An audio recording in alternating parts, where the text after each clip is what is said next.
Sutravakyam. Dasara movie villain Shine Tom Chacko హీరోగా మలయాళంలో వచ్చిన ఈ క్రైమ్ థ్రిల్లర్ మూవీ ఈటీవీ విన్లో తెలుగులో కూడా స్ట్రీమ్ అవుతుంది. 1 అవర్ 50 మినిట్స్ రన్ టైం ఉన్న ఈ సినిమా చూసాక నాకు ఎలా అనిపించిందో నా ఒపీనియన్ ఈ వీడియోలో మీతో షేర్ చేసుకుంటాను. ప్లాట్ విషయానికి వస్తే, హీరో ఒక పోలీస్ ఆఫీసర్.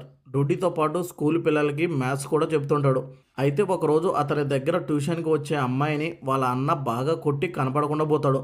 అతన్ని పట్టుకునే ప్రాసెస్లో హీరోకి ఓ మర్డర్ కేసు బయటపడుతుంది. ఆ కేసు ఏంటి, ఎవరు చేశారు అనేది ప్లాట్. ఈ సినిమా విషయానికి వస్తే నాకైతే జస్ట్ యావరేజ్ అనిపించింది. ఫస్ట్ హాఫ్ కొంచెం ల్యాగ్గా అనిపిస్తుంది, సెకండ్ హాఫ్ కొంచెం బాగుంటుంది. సినిమా స్టార్టింగ్ క్యారెక్టర్స్ ఇంట్రడక్షన్తో హీరో అతని పిల్లని ట్యూషన్ చెప్పడం, అలా క్యారెక్టర్స్ని చూపిస్తారు. కాకపోతే ఈ ఇంట్రడక్షన్ చాలా లెంతీగా డ్రాగ్ చేశారు. ఎప్పుడైతే ఇంటర్వెల్ దగ్గర ట్విస్ట్ బయటపడుతుందో ఇక అక్కడ నుంచి సినిమా ఇంట్రెస్టింగ్గా ఉంటుంది. ఫస్ట్ హాఫ్ మొత్తం సోసోగా ఉన్న, సెకండ్ హాఫ్ మొత్తం ఇన్వెస్టిగేషనే ఉంటుంది. కాకపోతే ఇది మరీ మైండ్ బ్లోయింగ్ ట్విస్ట్లు ఉన్న ఇన్వెస్టిగేషన్ థ్రిల్లర్ కాదు. మనకు మర్డర్ ఎవరు చేశారో తెలుసు, కాకపోతే పోలీసులు అతని దగ్గర రావడానికి ఎలా ఇన్వెస్టిగేషన్ చేశారు అదే ఉంటుంది సినిమాలో. ఇన్వెస్టిగేషన్ కూడా రియలిస్టిక్గా నార్మల్గా ఉంటుంది. మంచి ట్విస్ట్లు, మైండ్ బ్లోయింగ్ ఎలిమెంట్స్ ఎక్స్పెక్ట్ చేయకుండా ఈ సినిమాని చూడండి. బీజిఎం కానీ, స్క్రీన్ ప్లే కానీ, యాక్టర్స్ యాక్టింగ్ కానీ అన్ని సినిమాకు తగ్గట్టు బాగానే ఉన్నాయి. సినిమాలో మిస్సింగ్ కేసుని మర్డర్ కేసుతో కనెక్ట్ చేసిన వే బాగుంటుంది.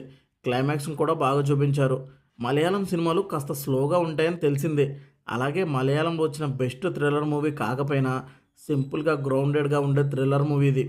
ఎలాగో ఈ సినిమా ఓటీటీలో ఉంది కాబట్టి ఎలాంటి ఎక్స్పెక్టేషన్స్ పెట్టుకోకుండా సెకండ్ హాఫ్ కోసం ఒకసారి చూడొచ్చు అని నాకు అనిపించింది.